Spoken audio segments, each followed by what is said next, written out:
చెప్పులకి bail ఎంతవరకు వచ్చింది? చాలా కష్టం సార్. మీ అభిమానులు చేసిన పనికి మిమ్మల్ని బయటికి తీసుకురావటం ఎవ్వడి వల్ల కాదు. అవును సార్, పాపం సిన్సియర్గా లీగల్గా పనిచేసే మనిషిని తీసుకొచ్చి బ్లడ్ బయటకు వచ్చేలా కొట్టారు సార్. కొడితే ఏంటా, నేను మీ మనిషిని కాబట్టి మీరు ఇచ్చిన డబ్బులు తీసుకుని గమ్మునుంటా. కానీ అభిమానులు ఉండరు కదా. నీ అభిమానులా? అవును సార్, మీ రేంజ్కి మీకే అభిమానులు ఉంటే మరి నాకు ఉంటారు కదా.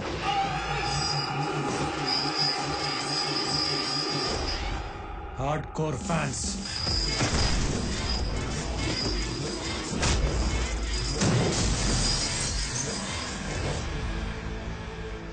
మిమ్మల్ని మీ వాళ్ళు ఎలా ఫాలో అవుతుంటారో మా వాళ్ళు కూడా మా నాన్న అలాగే అబ్జర్వ్ చేస్తూ ఉంటారు, సైలెంట్గా. మరంత ప్రేమున్న మా నాన్నే తీసుకొచ్చి కొడితే చూస్తూ ఊరుకుంటారా చెప్పండి?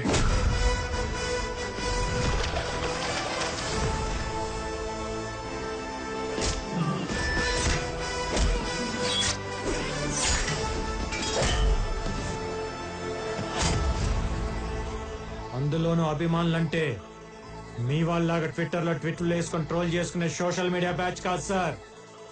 ఆంధ్ర నైజాం సీడెడ్ మాస్కా అమ్మ మొగుళ్ళు. నోట్లో పానేసుకొని షర్ట్ మడత పెట్టి దిగితే కట్అవుట్లు ఇరగాల్సిందే, ఫ్లెక్సీలు చిరగాల్సిందే.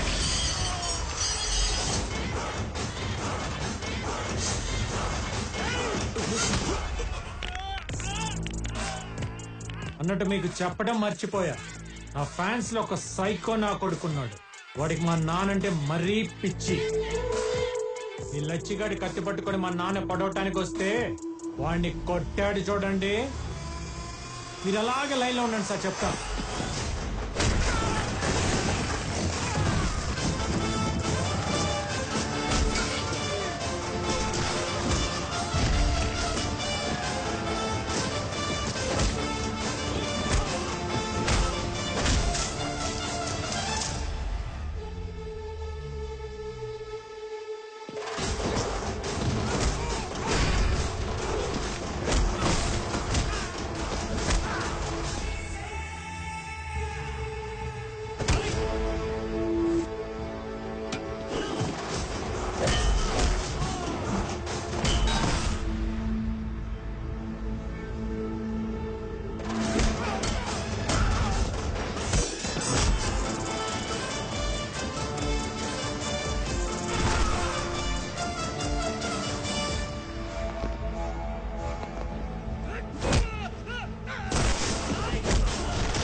మీ దగ్గరికి వచ్చింది లైఫ్ సెటిల్ చేసుకోవడానికి, కానీ ఓల్డ్ రివెంజ్ ఫార్మాట్ స్టోరీ లాగా మా నాన్న పగల క్యారీ చేసి ప్రెసెంట్ నా కెరీర్ని పాడు చేసుకోవడానికి కాదు.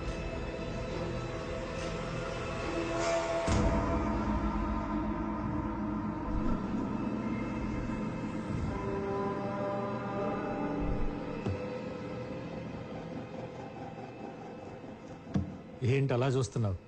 వీడికి నాకు ఫ్లాష్ బ్యాక్ లో ఫేస్ టు ఫేస్ ఇంత పరిచయం లేదు, ప్రెజెంట్ లో పగ పుట్టించేంత గొడవలు లేవు. మరి ఇంత రివర్స్ అయ్యాడు ఏంటనా? మీకే కాదు, ఆయనకు కూడా సేమ్ ఫీలింగ్. కన్నా తండ్రిని కూడా చూడకుండా కోర్టులో అందరి ముందు అవమానించి బయటికి తోసేసిన కమర్షియల్ నా కొడుకు ఒంట్లో ఫాదర్ అంటే ఇంత ప్రేమ ఉందా అని, వీడిలో ఇన్ని ఎమోషన్స్ ఉన్నాయా అని కదా నాన్న? నీకో విషయం చెప్పనా, మీ అందరికంటే నాకే ఎమోషన్స్ ఎక్కువ. కానీ అవన్నీ బయటికి కనిపించకుండా పైకి పైసల్ క్యాండిడేట్ లా కవర్ చేసుకుంటూ తిరుగుతుంది ఈ డే కోసమే. ఎందుకో చెప్పనా? ఒక 9 ఏళ్ల కుర్రాడికి వాడి తండ్రి తోడుగా నిలబడి వాడి ఫ్యూచర్ గైడ్ చేయాల్సిన టైంలో వాడి తండ్రిని 10 ఏళ్ల పాటు డిప్రెషన్లోకి పంపించి ఆ పిల్లాడి లైఫ్తో ఆడుకున్నందుకు.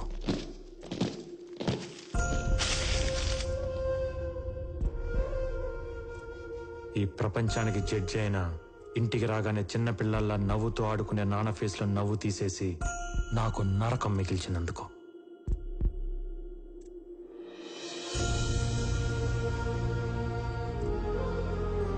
రోజు 10 మందికి న్యాయం చేసే మనిషిని కిరాణా షాప్ పెట్టుకొని సామాన్లు మోసుకునే పొజిషన్కి తీసుకొచ్చినందుకు. ఎక్కడికి వెళ్ళినా జడ్జి గారి భారీగా గౌరవించే మా అమ్మని అమూల్య చనిపోయింది మీ ఆయన వల్లనే అంట కదా అని అడిగే ప్రశ్నలకి సమాధానం చెప్పలేక నలుగురిలో అవమానపడిన అమ్మ ఏడుపుకి కారణమైనందుకు.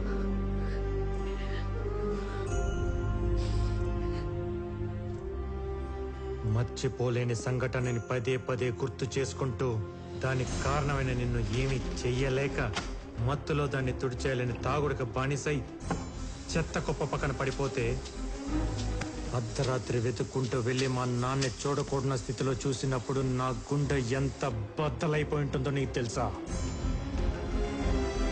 ఇప్పుడు హ్యాపీగా ఉండే నా ఫ్యామిలీకి సైలెన్స్ మిగిల్చి నా కుటుంబాన్ని అవమాన పాలు చేసిన నిన్ను ఏమి చెయ్యలేక నాలో నేను ఏడ్చి ఏడ్చి దొరికిన గోడల మీద బొమ్మలు గీసి నిన్ను చంపేవాడిని.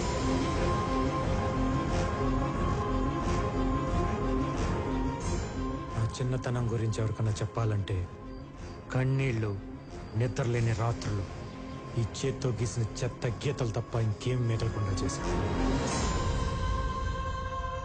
స్వీట్ మెమరీగా ఉండాల్సిన నా చైల్డ్హుడ్ని ఒక పెయిన్ఫుల్ ప్యాథటిక్ స్టోరీగా మార్చేశావు. అందుకే జడ్జి గారు అబ్బాయిగా పుట్టినందుకు చేతికి మట్టి అంటకుండా చంపుదామనుకున్నా. టైం కోసం వెయిట్ చేశా. శైలా బాను వచ్చింది. ఆపర్చునిటీ వాడా. बोलिए बानू जी, क्या चाहिए आपको इस कमर्शियल आदमी से? मैंने अपने हस्बैंड को मार दिया. నీదే తప్పు లేకపోయినా చంపడం అనేది క్రైమే. దానికి ఎంతో కొంత శిక్ష అనేది ఉంటుంది. నీ కూతురుతో నువ్వు లైఫ్ లాంగ్ హ్యాపీగా ఉండేలా ప్లాన్ చేస్తావు. నేను చెప్పినట్టు చెయ్యి. అలా శైలా బానుని అమూల్యగా మార్చి దివాకరం ఇంటి ముందు దింపా. అదే రాత్రి బాడీని నీ ఫామ్ హౌస్ కి షిఫ్ట్ చేయించా. తప్పండి మనం ఏమైనా పర్మిషన్ తీసుకుని అఫీషియల్ గా చేస్తున్నావా ఏంటి? నీకున్న అమ్మాయిల పిచ్చికి దివాకరం దగ్గర ఉద్యోగం అడిగేలా చేసి నీ దగ్గరికి పంపించా. సార్ అమూల్య నీ చేతే పెళ్లి ప్రపోజల్ పెట్టించి నేను ఒప్పుకున్నాకే ఆ పెళ్లి జరిగేలా చేశా. కానీ ముందు అమ్మాయి కరెక్టో కాదో నేను చెక్ చేయాలి. కంగ్రాట్స్ సార్, నన్ను సెలెక్ట్ చేసిన మీ సెలెక్షన్ తప్పెలా అవుతుంది? మండపంలో ఇష్టం లేని పెళ్లి జరుగుతున్నట్టు మీడియా ముందు కలరింగ్ ఇప్పించా. ఫస్ట్ డే శోభనానికి రెడీ అయిన నిన్ను మా నాన్న వీడియో ప్లే చేయించి డైవర్ట్ చేశా. ఇంకేం కమ్ము అవుట్ అయిపోయింది అక్కడ.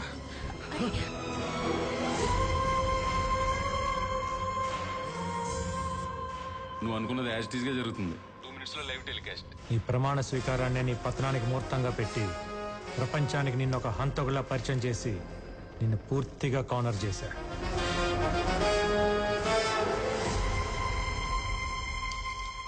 అబ్బా అదిరిపోయింది. డైరెక్ట్ గా క్రైములు చేస్తేనే రివెంజ్లకి అంత సీన్ ఇవ్వను. అలాంటిది నీ బాల్యాన్ని నేనేదో పాడు చేసేసాను నువ్వు ఫీల్ అయ్యి నేను చెయ్యని మాటలకి చేశానని నా మీద రుద్దేసినంత మాత్రాన నీ పగలు ప్రతీకారాలు తీరతాయి అనుకున్నావా? ఇది ఇండియా నాన్న. ఇక్కడ శిక్షలు పడాలంటే తరాలు మారాలి. ఒరే వీరయ్య, గేదెలు కాసుకునే నీ బుర్ర ఇంతవరకే ఆలోచిస్తుందని నాకు తెలీదా? ఇన్నాళ్ళు కోర్టును అడ్డం పెట్టుకుని కామెడీలు చేస్తుంటే దాని పొటెన్షియాలిటీ తెలియట్లా నీకు? లాలో మెలకపడి మెడక బిగుసుకుంటే గిల్ల గిల్ల గిల్ల గిల్ల కొట్టుకోవాల్సింది ఎవడైనా. నీకు చేతనైతే దమ్ముంటే నీ నాలెడ్జ్, డబ్బు, పేరు, పలుకుబడి వాడుకొని చెయ్యని నేరానికి పడబోయే శిక్ష నుండి నిన్ను నువ్వు కాపాడుకో చూద్దాం. దా.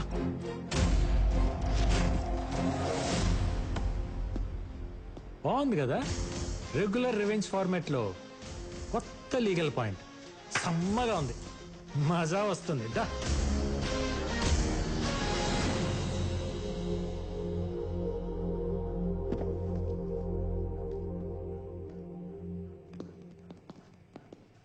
సార్, కొత్త లాయరం వచ్చింది, బెయిల్ కూడా తెచ్చింది. నవ్వండి.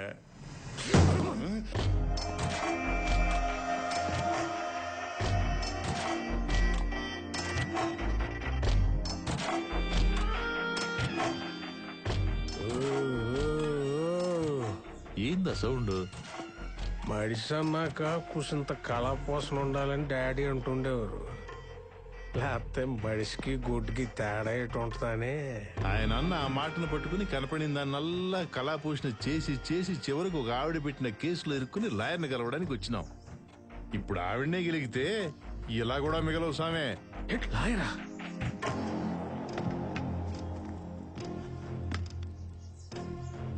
ఏంటి సార్ అంకుల్ డల్ గా ఉన్నారు? తుపుక్కుమని అంకుల్ అనేసింది ఏంటిది? ఏం లేదమ్మే, ఈ కేసు గెలుస్తాడో లేదని చిన్న టెన్షన్. Why uncle? ఆ లాయర్ లకి సబ్మిట్ చేసిన విట్నెస్లు వింటే మీకే అర్థమైపోతుంది ఈ కేసులో ఎంత డెప్త్ ఉందో. అసలు నేను మర్డర్ చేస్తే కదా డెప్త్ లో విట్నెస్ లో ఉండడానికి. కానీ సబ్మిట్ చేశాడు కదా. మీ దగ్గర గిఫ్ట్ గా తీసుకున్న గోల్ఫ్ క్లబ్ తో శైలాబాను హస్బెండ్ ని మీరే కొట్టి చంపినట్టు అతని బ్లడ్ తో మేకప్ చేసి ఇంట్లో సేఫ్ గా దాచాడు. గోల్ఫ్ క్లబ్ ఉంటే గ్లవ్స్ కూడా ఉన్నాయి అంకుల్. మీరు లంచ్ చేశాక చేతులు తుడుచుకుని పారేసి టిష్యూస్ లాగా మర్డర్ అయ్యాక గ్లవ్స్ ని అక్కడే పాడేసినట్టు ప్రూఫ్ గా పెట్టాడు. పెట్టేస్తే నేను వెళ్ళినట్టు ఉండాలి కదా. దానికి మీ జుట్టు ఉంది కదా అంకుల్. మీ పెళ్లిలో కామెడీగా పీకిన హెయిర్ ని సైడ్ పాకెట్ లో భద్రంగా పెట్టుకుని డెడ్ బాడీ దగ్గర మీ డిఎన్ఏ లాగా డ్రాప్ చేశాడు. చేస్తే అయిపోతా. అవ్వదని తెలిసే మీ దగ్గర లాగిన డైమండ్ రింగ్ ని ఆ శవాన్ని పూడ్చి పెడుతూ పారేసుకున్నట్టు పోలీసులకి దొరికేలాగా చేశాడు. అర్థం కాల. అది అర్థం కావడానికే మీడియాను కూడా లాగాడు. ఇదే ఆ శైలాబాను హౌస్. శైలాబాను వాళ్ళ ఆయన్ని వివేక్ ఎలా చంపాడు మీకు కళ్ళకు కట్టినట్టు నేను చూపిస్తా. Follow me. ఇలా సైలెంట్ గా శైలాబాను ఇంటికి వచ్చి సోఫాలో కూర్చున్న వాళ్ళ ఆయన్ని ఇదే గోల్ఫ్ క్లబ్ తో కొట్టి కొట్టి చంపాడు. ఇలా రక్తపు మడుగులో పడి ఉన్న వాడి శవం. ఎస్, నేనే చంపాను, నేనే చంపాను. చాలా అన్యాయం ఇది. ఇవన్నీ కనపడే విట్నెస్లు అయితే కనపడని ఎవిడెన్స్ ఎవరిదో తెలుసా? ఎవరు? అంజని ఏం చేశారు? కొంపతీసి ఆడంటావే ఏంటి? ఇప్పుడు వేసేసి పిల్లర్లో తోసేసా. ఇది ఎవరి వర్షను? వంశీదా, బాసుదా, లేదు అరవింద్ గారిదా? కాదు, నాది.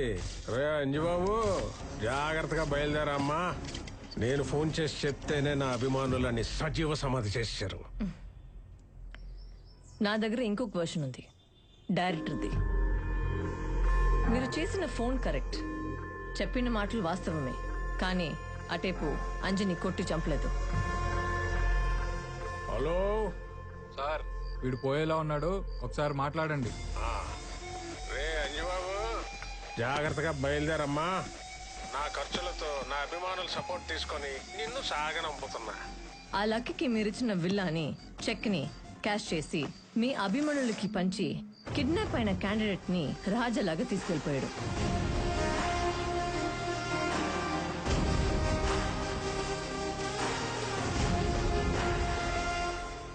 మీ దగ్గర నేర్చుకున్న కమర్షియల్ సిద్ధాంతాన్ని మీ దగ్గరే అప్లై చేసి తను గ్యాదర్ చేసిన మొత్తం విట్నెస్లతో సహా అంజని తీసుకెళ్లి చీఫ్ జస్టిస్ దగ్గర కూర్చోపెట్టాడు.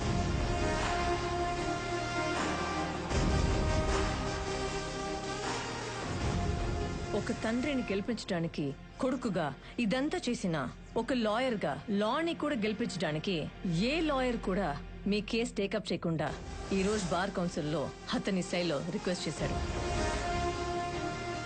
ముఖ్యమంత్రిని కూడా చూడకుండా కేసులు పెట్టి కోర్టుకు ఎక్కించి బోన్లో నిలబెట్టి శిక్షలు వేసిన గొప్ప గొప్ప న్యాయవాదులున్న ఈ దేశంలో కేవలం జీతం మీద జీవితాంతం వాళ్ళు నమ్మిన సిద్ధాంతం కోసం బ్రతికి రిటైర్ అయిన సిన్సియర్ లాయర్స్ ఉన్న ఈ సిస్టమ్ లో రౌడీ వెదవులకు ఆపోనెంట్ గా నిలబడి నడి రోడ్లో ప్రాణాలు కోల్పోయిన హానెస్ట్ సర్టిఫికేట్స్ ఉన్న ఈ సొసైటీలో కరెన్సీ కక్కుర్తుపడే కమర్షియల్ లాయర్స్ కూడా ఉన్నారనేది నమ్మలేని పచ్చి నిజం. కాబట్టి ఎప్పుడు మనీ కోసమే పనిచేసే మనం అప్పుడప్పుడు మన సాక్షి నమ్మి పనిచేద్దాం అంటున్నాం. ఒక మర్డర్ చేసి ధైర్యంగా మా లాయర్ చూసుకుంటాడనే స్టేజ్ నుండి ఏ లాయర్కి తెలిసిన తోలు తీస్తాడనేలా మార్పులు తెద్దాం అంటున్నాం. దానికి ఎగ్జాంపుల్ గా వివేక్ కేసును చూపిద్దాం అంటున్నాం. Politicians, business mans Indian judicial system ఒక ఫ్రేమ్ లో బంధించి ఆడిస్తున్న ఈ కమర్షియల్ గేమ్ ని ఇంతటితో ఆపుదాం అంటున్నాం.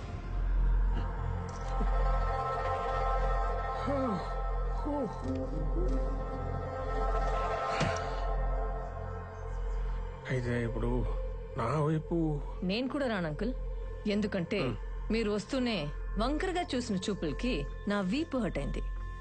నేను చూసింది వీపు కాదులేమ్మా, ఏదో కారణం చెప్పి మొత్తానికి అందరూ కలిసి నన్ను ఊరికింప ఎక్కించేద్దాం చూస్తున్నారు. నేను చెయ్యను తప్పుకి. కాదు, చేసిన పాపానికి 25 ఏళ్ల క్రితం వాళ్ళ నాన్న వేయాల్సిన 6 నెలల జైలు శిక్ష అవన్నీ కలిపి క్యాల్కులేట్ చేసి ఇంట్రెస్ట్ తో పాటు ఇప్పుడు ఊరిగా మారింది. ఒక ఆడపిల్ల ఉసురు తగిలితే ఎంతటి మొగ్గడైనా మట్టిలో కలిసిపోల్సిందే అని కాలం ఎంచుకున్న కథ ఇది.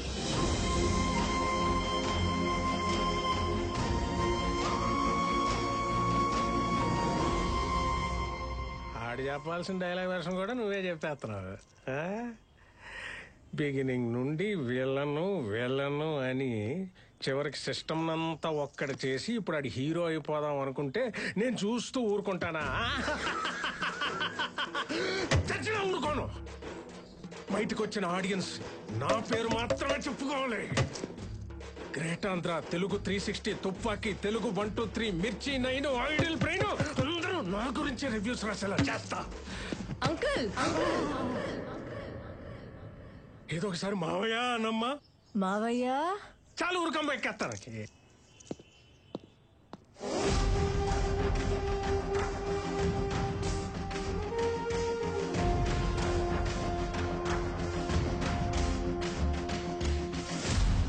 మిస్టర్ వివేక్, ఆవిడ వైపున ఆర్గ్యుమెంట్స్, విట్నెసెస్, ప్రూఫ్స్ చాలా బలంగా ఉన్నాయి. మీ తరఫున ఏమైనా ఆర్గ్యుమెంట్స్ ఉంటే please proceed with your lawyers. లాయర్లే ఉంటే నాకు ఈ ఆయాసం ఎందుకండి? అయినా మీరంతా కలిసి ఓ దేవుణ్ణి మంచోడని చెప్పాలా ఏంటి? మీరంతా జస్ట్ నేను సృష్టించిన సమస్త జీవకోటిలో చిన్న పురుగులు. ఇంతకాలం నేను దేవదూతనే అనుకున్నా, కానీ ఇప్పుడే తెలిసింది నేను డైరెక్ట్ గా దేవుణ్ణని, కారణ జన్ముణ్ణని. చూశారుగా నా వెనకాల ఎల్లో లైటు, ఆ ఆర.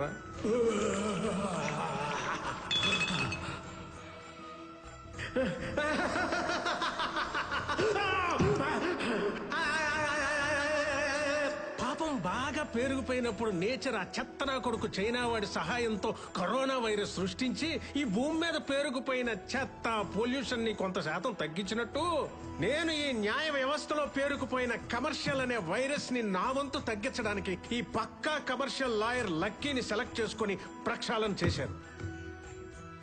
ఈ భూమి మీద నా అవతారాన్ని చాలించాల్సిన సమయం ఆసన్నమైంది. ఇక మీరు లేట్ చేయకుండా ఊరోగిరో వేసేసి నన్ను ఈ మానవ జన్మ నుంచి విముక్తి చేసేయండి. సాక్ష్యాధారాలన్నీ పరిశీలించిన తర్వాత అయ్యా శుభలాక్ సుధాకర్ గారు, మీరు ఆ తీర్పు చదివి ఈ దేవుడికి శిక్ష వేసి పాపాన్ని మూటగట్టుకోకండి. నా ప్రాణాలు తీసే పత్రాన్ని నేనే చదువుకుంటా. దాంతో పరిసమాప్తం. కానివ్వండి. సర్వే జనా సుఖినో భవంతు. నేనొక్కనే తప్ప.